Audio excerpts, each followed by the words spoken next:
Hello, everyone. I'm Captain Logan. It's not Spawn here. Welcome back to my comic review video day calendar. It's day 13, hopefully lucky number 13. Today's series was chosen by some of our patrons. I want to thank everybody who voted in the poll for this episode. I'm going to do that periodically throughout the year. Sometimes it'll be for a series, sometimes it might be for specific issues. I put 4 different runs on the poll, and the winner was John Byrne's Superman. And quick plug, if you'd like to vote in such polls and do other fun things on Patreon, get access to Geekvolution After Dark, go to patreon.com/Geekvolution, and that's how you do that. You can also become a Superhero Rewind producer at the $10 tier and get involved with that show in myriad ways, including hanging out with me once a month with the group there. So, Superman number 17 was my choice for this run, and this is one of my favorite covers, which is the reason I went ahead and picked this. It's one of the first issues I ever owned. I bought this at a flea market in Arkansas when I was 8 or 9 years old. This was a really provocative cover to me. Anything macabre like this, I wasn't a big horror guy, but I was always interested and intrigued by things that were kind of disturbing, looked a little bit above my pay grade age-wise as a comics reader. When you're that age, anything that looks like it's for adults that maybe you're not invited to that party, you get curious about, and you don't necessarily expect a cover like this when you're a kid, because you think, especially at that time period, that comics are for kids, adults aren't really reading them, and then you look at a thing like this, and it's like, this looks kind of scary, this looks sort of bleak, it's a little disturbing, and you just gotta know what's in it, what happens with this. And I would probably put this in my top 30 or 50 favorite covers, but partly because of the nostalgia and partly because it's just a really good-looking, kind of weird cover. I've always been of two minds about whether or not a comic cover should tell you what happens inside of it, and I've praised some covers, and I talked about this with something already in Not Spawn Year. I sometimes will praise covers that don't show you exactly what's in the book, but are symbolic of what happens, and this does that, but at the same time, it feels like false advertising, because this scene is not in this issue, and as a kind of gullible, naive kid, as I was when I got this, you might look at this and go, well, maybe Superman dies this issue. And you're probably thinking, even at that age, which is funny because the joke's on you, because he actually will die in Superman 75, you're just 3 or 4 years after this. But you're probably thinking, well, you know, his name's on the cover, he probably doesn't actually die, but I mean, look at the cover, like, maybe there's a chance, like, what happens in this issue? And so, like, should this scene be in this book if that's what you put on the cover? Is it false advertising? Is it too gimmicky? Everything that's on this cover is in some way indicative of what happens in it, certainly. Like, there are characters who get killed, like the guy in Silhouette right at the beginning of this, who die in this fashion, where they get murdered by Silver Banshee. They look like they've been dead for 10 years. We're told that about the shop owner on the first page, and he's got a skeleton face because all of his skin has, disappeared off of his face, disintegrated. So it doesn't happen to Superman, but the stakes are there. The possibility of that happening is there, although the stakes don't feel as high as maybe they did in Silver Banshee's first appearance, which was just a few issues before this in Action Comics, I think 595, according to the footnotes. And this is Silver Banshee's second appearance. She is created by John Byrne, and this is kind of a typical sequel for a new villain like this, where it reads like, and I haven't read that issue, but it reads like first time out, she nearly kills Superman. We're told that several times in this issue.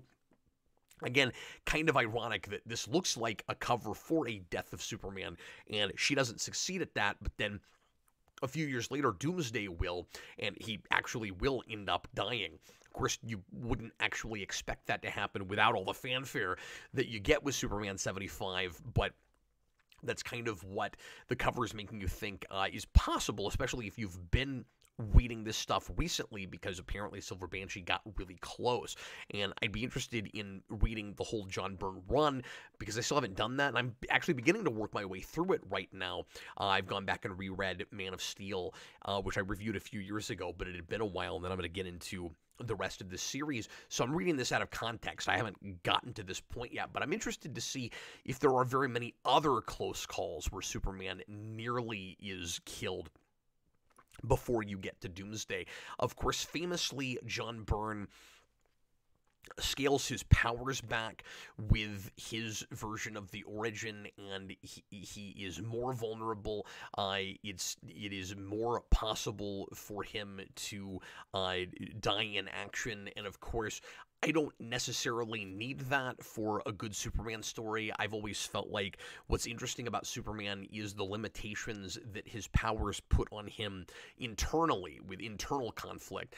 So the question when I read a Superman story isn't, oh no, is he going to make it out of this alive? It's how difficult is it for him to hold on to his humanity and keep his ties to people, to not, live above them and hang on to his value system, finding that balance between being the best of us and still being one of us. That's what's interesting about Superman. I think John Byrne does a really good job of finding the balance between both of those things and telling both of those kinds of stories.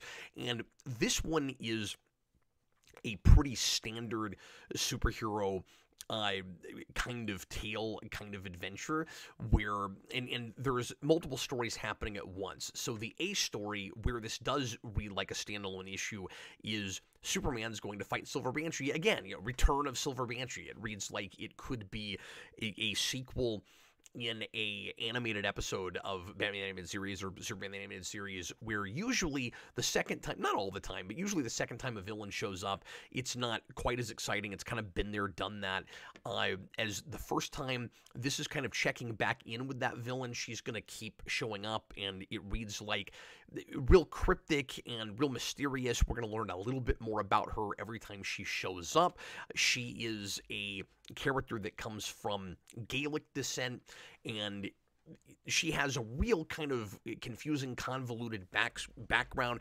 I'm going to read just a little bit from the Wikipedia page about this, because that's going to be more articulate than I can be off the cuff, having not read a lot about Silver Banshee. But this says that, so her secret identity is, I guess not secret, but the real person who becomes Silver Banshee, who is kind of a mythic kind of creature.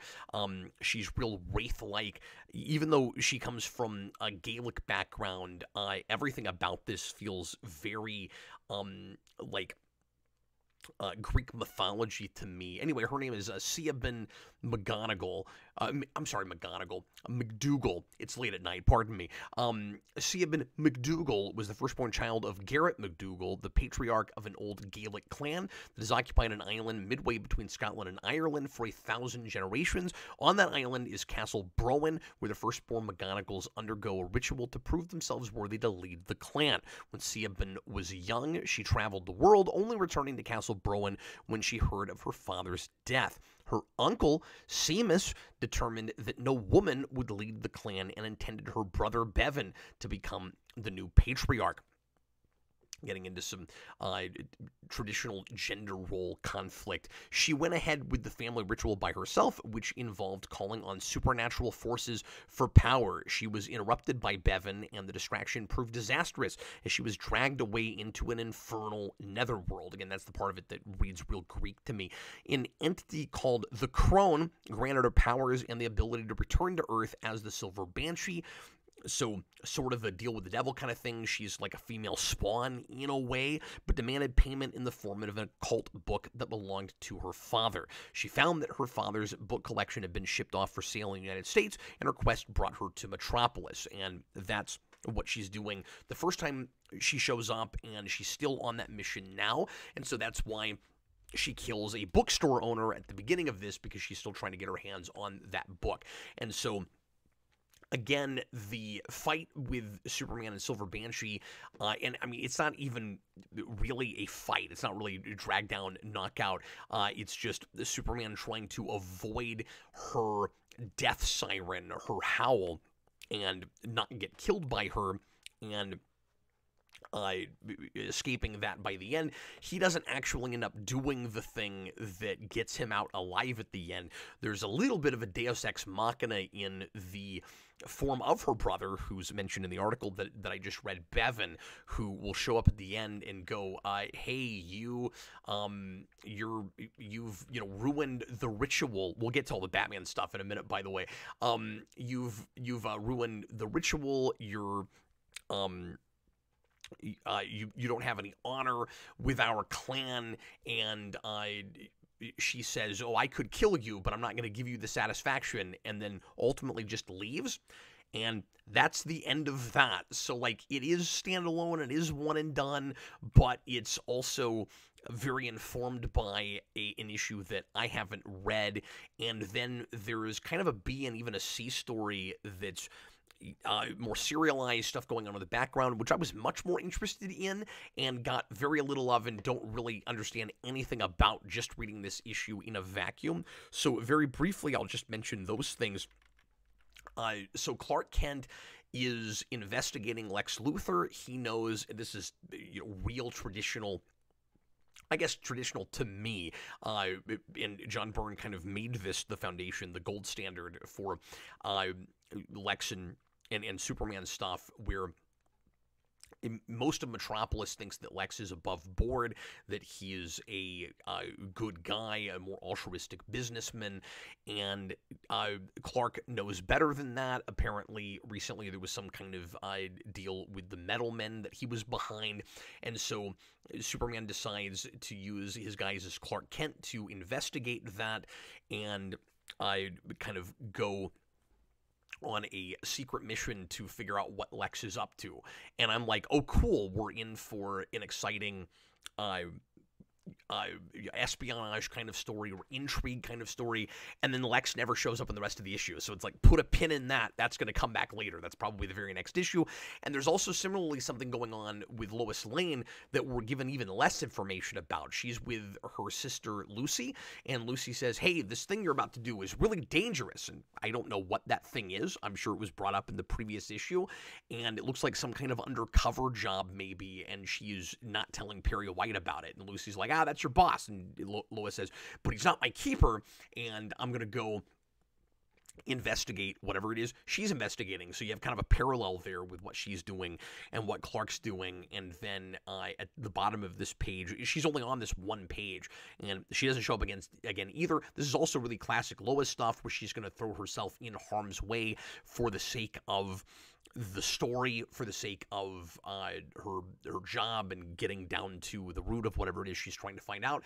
And the thing that makes me think that it must be a some kind of covert thing is that her sister says, well, everybody knows your face. It's in all your articles. And Lois says, nobody's going to be looking at my face. And you don't see the rest of her outfit, but she must be wearing something very provocative. She's going to use her feminine wiles in some way.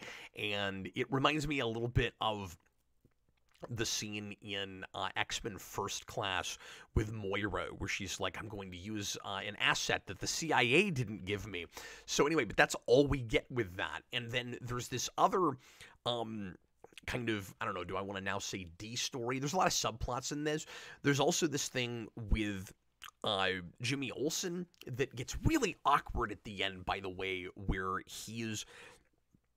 his job is sort of in danger because his mother doesn't want him to be a reporter or be a photojournalist, because she thinks it's too dangerous. And with whatever Lois is getting herself into and Clark going up against Lex Luthor, there's kind of lots of reasons to think that her mother might be right about that. I like that all three of these characters are putting themselves in harm's way for the sake of journalism, and they're all doing very different things. And so there's this kind of motif that's going on there. And her mother or his mother is trying to get him to quit his job, and so Perry White says, "Hey Clark, he looks up to you. He wants to be just like you. So I need you to go talk to Jimmy Olsen's mom." So at the end of the issue, unrelated to that, he ends up as Superman, seeing Jimmy Olsen's mother, and I don't know what the point of this is exactly, if the idea is that, like, she's going to turn around now on this whole thing because Jimmy is friends with Superman, so she feels like either he's safer, or more the way it reads is just, oh wow, you're friends with Superman, that's really exciting, and so now she's got stars in her eyes, sort of like Jimmy Olsen does, and we get no resolution to that at the end of this. Like, Perry says, "Hey Clark, have you talked to Jimmy's mom yet?" And he says, "No, but I'm going to." And so I assume that she's not on about that anymore. I bet this never even comes up again. I would be kind of surprised if it did. But what really distracted me about the whole thing is that she says that well, first of all, the really awkward thing about it is you get to the bottom and you see this really odd look on Jimmy Olsen's face, where he's hoping that his mom and Superman will get together romantically, because she is really enamored with him and says he's a very handsome man and he seems very kind. I'm glad he's our friend, Jimmy, very glad. And then he says, "Wow, do I dare to even dream it? Superman and my mother." I'm like, this is making me a little bit uncomfortable. And what's weird about it is it actually wouldn't, if only she was drawn to be a little younger, because there's not necessarily anything wrong with this anyway, but like, they don't have to be that different in age. It looks like she's maybe in her 50s or something, but we're told, or she actually tells Superman that she had Jimmy Olsen at the age of 18. But she's drawn with a full head of gray hair. She doesn't look elderly, but she looks more than middle-aged. And I'm like, okay, how old is Jimmy Olsen? He's got this baby face, and he's usually characterized as being quite a bit younger than Clark. And of course, Clark is his mentor and his idol and the guy who he looks up to the most. And seems to be quite a bit older. Very often, Superman is in his early to mid 30s. How old is Jimmy Olsen? He looks like 21. So if he was only 20, his mother would be 38 years old. My wife is almost 38. She doesn't have white hair. White is this woman. And even if Jimmy was 25, that would only put her at like 42, 43. She might be graying, but she's not going to have a full head of gray hair. It's very strange. I don't really understand that. So, like, what, is Jimmy supposed to be 30? Like, clearly he's not that age. So yeah, I got a little bit hung up on that whole thing. My big takeaway from this is that John Byrne's, it just reminded me that John Byrne's Superman is my Superman. In characterization, in attitude and tone. I love how modernized this is, how gritty it can get, how dark the world around Superman can sometimes feel, but there's always that sense of altruism at the heart of it, that sense of hopefulness. Superman himself is very much rooted in the traditional values that he always has been, but he also doesn't feel cheeseball. It doesn't feel like a guy from the 1940s, the late 30s, early 40s, running around in 1988. Like, he's very contemporary, but he's also very moral. But also, just the look of him. Like, John Byrne's Superman is my Superman in the same way that my Batman is kind of Neil Adams' Batman. And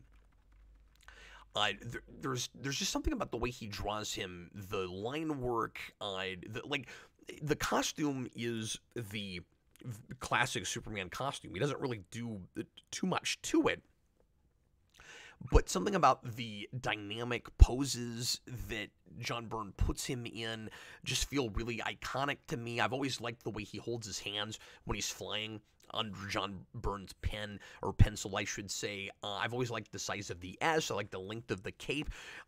Subtle details, but everything about it is what I think of as Superman. And some of that is just the nostalgia of this being admittedly the first Superman that I read in comics, but it felt that way to me at the time, too, because the only Superman thing I really knew before this was Christopher Reeve, and this felt so in line with that to me. So yeah, I love going back to this stuff and just reminding myself that, yeah, this is, for me, like the classic, quintessential, definitive Superman. So the coolest thing about this story-wise is seeing Superman pretend to be Batman, and I was actually duped by this. I was like, oh, Batman just randomly suddenly shows up. That's kind of crazy.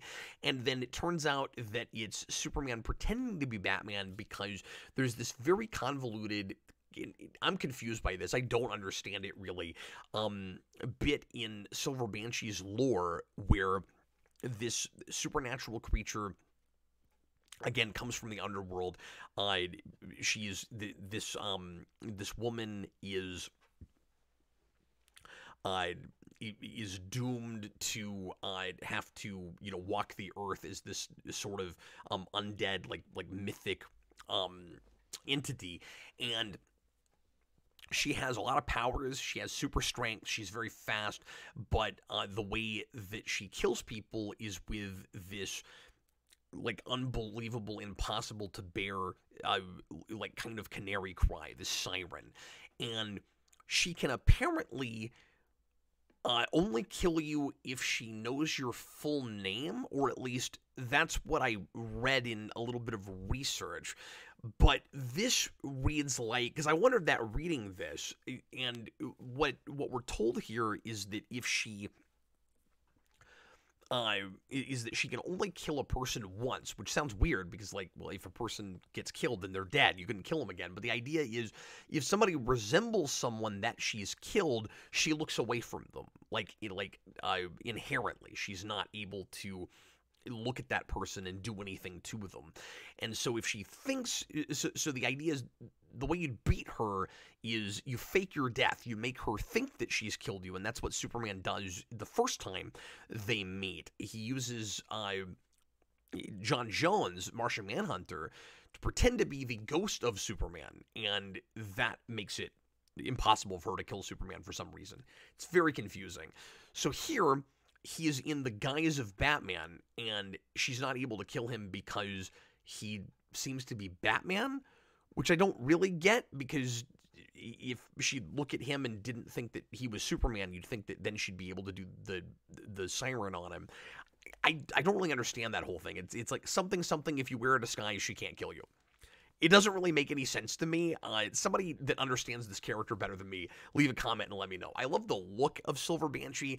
I love the atmosphere of this. She's real gnarly looking. She's real creepy. Her visage always stuck with me as a kid, and the only thing I really remember about this comic besides the cover is just her face and how haunting it is. I love that stuff. And this fight with her and Batman, who is actually Superman, is really cool. I mean, it doesn't go on a real long time, but I love how it's drawn, and her ripping off the bat symbol to reveal the Superman symbol is kind of funny. There's a nice comedic moment here with this. It reminds me, of course, a little bit of Nighttime, the new Batman Adventures episode, where Superman pretends to be Batman. And again, then the Deus Ex Machina shows up in the form of her brother and says, hey, you're terrible, and you shouldn't have ruined our clan. And then she just leaves. And when she leaves, I can't tell if she is like sucking herself into a vortex or something, or if she just uses the cry to knock everybody over and then runs away.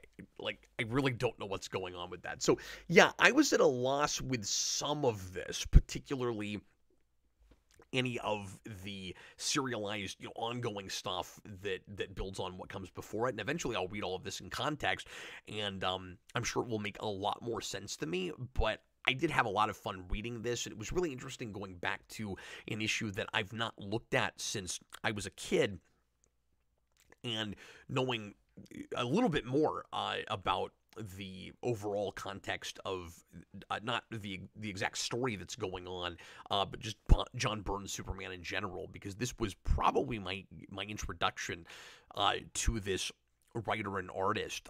This might have been in the first 10 or 20 comics I ever read.